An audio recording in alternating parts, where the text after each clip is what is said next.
दिया है। आज जो प्रत्याशी आपको भारतीय जनता पार्टी का दिखता है ना, वो कौन है?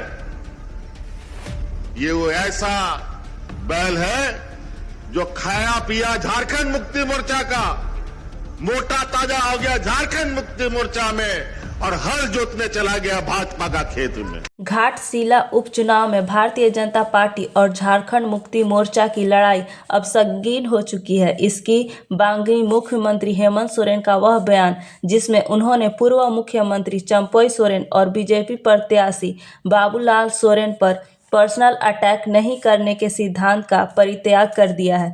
विधानसभा चुनाव में चंपई सोरेन पर टिप्पणी नहीं करने की रणनीति को मुख्यमंत्री हेमंत सोरेन ने पीछे छोड़ दिया है।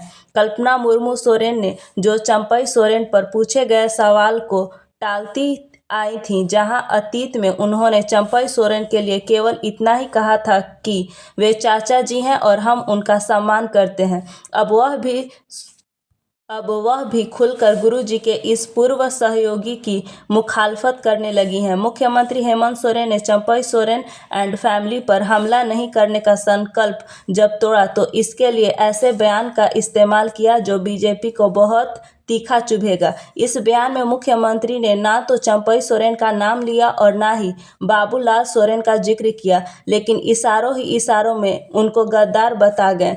मुख्यमंत्री के बयान का पूरा लबोलुआब यही था कि जिन चंपई सोरेन के सियासी करियर को झारखंड मुक्ति मोर्चा ने सींचा, पुष्पित, पल्लवित किया और आगे बढ़ाया, आज वही धुर विरोधी बीजेपी के काम आ रहे हैं। मुख्यमंत्री हेमंत सोरेन ने शुक्रवार को घाटशिला में जनसभा को संबोधित करते हुए कहा कि आपने बीजेपी का प्रत्याशी देखा होगा। यह वही बैल है जिसने खाया पिया झारखंड मुक्ति मोर्चा का, मोटा भी गया और अब जाकर भारतीय जनता पार्टी का खेत जोत रहा है। अगस्त 2024 के बाद पूरे एक साल की समय अवधि में यह पहला मौका है जब मुख्यमंत्री हेमंत सोरेन ने खुले मन से चंपई सोरेन या बाबूलाल सोरेन को लेकर तंजात्मक लहजे में हमला किया है। इससे पहले मुख्यमंत्री ने किसी भी जनसभा या प्रेस वार्ता में चंपई सोरेन पर हमला करने से परहेज ही किया था। हालांकि इस बार घाटशिला में ही पिछले दिनों उन्होंने कहा था कि हमने चंपई सोरेन को मुख्यमंत्री बनाया, पार्टी और सरकार की जिम्मेदारी उनको सौंप दी, लेकिन वे बीजेपी के साथ जाकर मिल गए। दरअसल पिछले साल 17 अगस्त को चंपई सोरेन ने बगावती रुख अपना लिया था। वह कोलकाता के रास्ते दिल्ली गए, जबकि सरकार को इसकी जानकारी नहीं थी। दिल्ली में 18 अगस्त को ट्वीट करके उन्होंने झामुमो से अलगाव के संकेत दिए और मुख्यमंत्री हेमंत सोरेन पर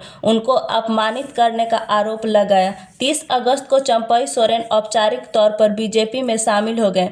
बीजेपी ने उनको सरायकेला की उनकी परंपरागत सीट से प्रत्याशी बनाया तो बेटे बाबूलाल सोरेन को घाटशिला में टिकट दिया। तब से लेकर अब तक चंपई सोरेन लगातार मुख्यमंत्री हेमंत सोरेन पर उनको अपमानित करने का आरोप लगाते रहे। झारखंड सरकार पर आदिवासियों का अहित करने का आरोप लगाते रहे। उन्होंने बांग्लादेशी घुसपैठ सहित अन्य मुद्दों के जरिए हेमंत सरकार को घेरा, लेकिन सीएम हेमंत सोरेन ने पलटवार नहीं करने की रणनीति अपनाई। वह चंपई के बारे में कुछ भी बोलने से परहेज करते रहे।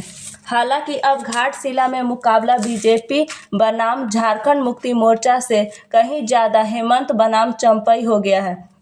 दोनों ही दिग्गजों की प्रतिष्ठा दांव पर लगी है।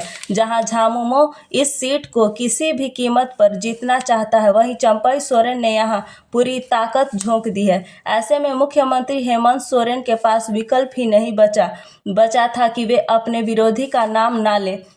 जब लड़ाई आमने सामने की हो तो कब तक चुप्पी साधी जा सकती है? जीत चाहिए तो हथियार चलाना ही होगा। मुख्यमंत्री ने चंपई सोरेन के आरोपों पर पलटवार किया। हालांकि बीजेपी इसे पूर्व मुख्यमंत्री का अपमान बता रही है और साथ ही लुइस मरांडी और ताला मरांडी सहित उन नेताओं का उदाहरण दे रही है जो बीजेपी 11 नवंबर को घाटशिला में का चुनाव होने वाला है। जो भी जानकारी थी हमने आपको बता दी। इसी तरह की अपडेट्स पाने के लिए हमारे चैनल को लाइक एंड सब्सक्राइब जरूर करें। धन्यवाद।